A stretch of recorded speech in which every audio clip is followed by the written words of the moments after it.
आज आपण एक गुजराती स्नॅक्सचा पदार्थ बघणार आहोत, मेथी ना गोटा. म्हणजे थोडक्यात मेथी घालून केलेली गोल भजी असतात आणि ती फार लोकप्रिय आहेत गुजराती लोकांच्यात. त्याची आपण आता रेसिपी बघूया.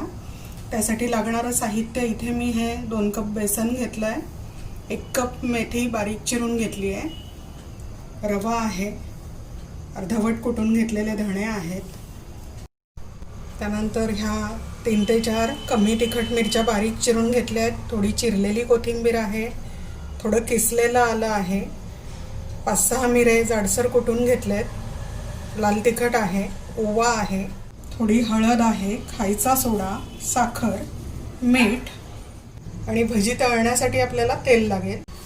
आता आपण आधी भजीसाठी पीठ भिजवून घेऊया. हे मी इथे 2 कप डाळीचं पीठ म्हणजेच बेसन घेतलं आहे. त्यात अर्धा कप बारीक रवा घेतला आहे. रव्यामुळे अगदी कुरकुरीत होतील ती भजी. त्यानंतर ह्या 3 ते 4 मिरच्या बारीक चिरून घेतल्या आहेत.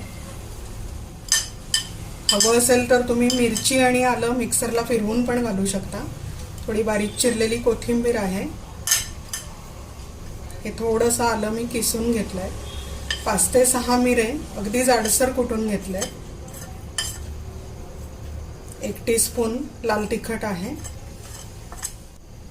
अर्धा टीस्पून ओवा आहे,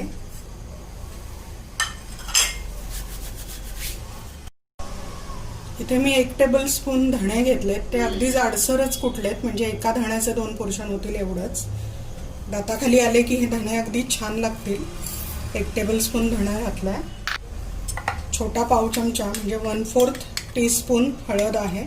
1 टेबलस्पून म्हणजे 1 मोठा चमचा साखर घेतली आहे. साखरेमुळे मेथीचा कडवटपणा बॅलन्स होतो आणि भजीला रंगही छान येतो. त्यानंतर चवीप्रमाणे मीठ घ्यायचं आहे. हे सगळं नीट जरा आपण एकत्र करूया. सध्या मेथी खूप छान येते बाजारात. ही मी 1 कप मेथी घेतली आहे. मेथीची फक्त पानं आहेत, जाड देठ घेतलेले नाहीत. आणि निवडून स्वच्छ धुवून तिला मी कॉटनच्या कपड्यावर पसरून ठेवली होती. त्यातलं पाणी सगळं निघालं आहे. बारीक चिरलेली आता ही 1 कप मेथी पण आपण यात घालूया. आता हे सगळं नीट एकत्र करून थोडं थोडं पाणी घालून आपल्याला मीडियम कन्सिस्टन्सीचं पीठ भिजवून घ्यायचं आहे. त्यात गुठळ्या राहायला नको आणि मीडियम कन्सिस्टन्सीचं आपल्याला करायचं आहे पीठ. हे असं मला साधारण 1.5 कप पाणी लागलं आहे. पीठ आपलं तयार आहे. आता ह्या पिठात आपण पाव छोटा चमचा खायचा सोडा घालतोय. तुम्ही नो वापरला तरी चालेल, साधारण 2 चिमूट असेल. हे गरम तेल, आता 1 चमचाभर गरम तेल आपण ह्या सोड्यावर घालून घ्यायचं आहे.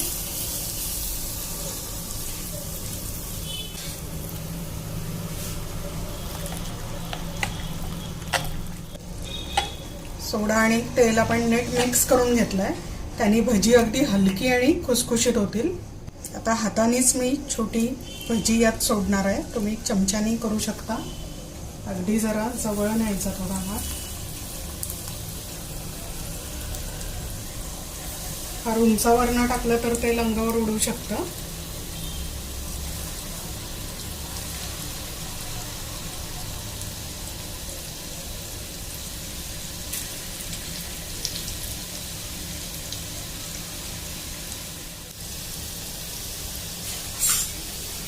भजी आपण मीडियम फ्लेमवर तळायची आहे.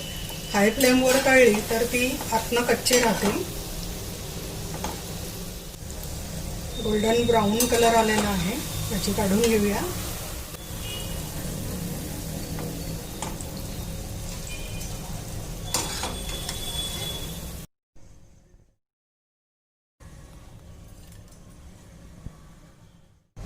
भज्यांसोबत तळलेली मिरची असली की मजा येते खूप. आता मी म्हणून त्यासाठी मिरच्या तळते.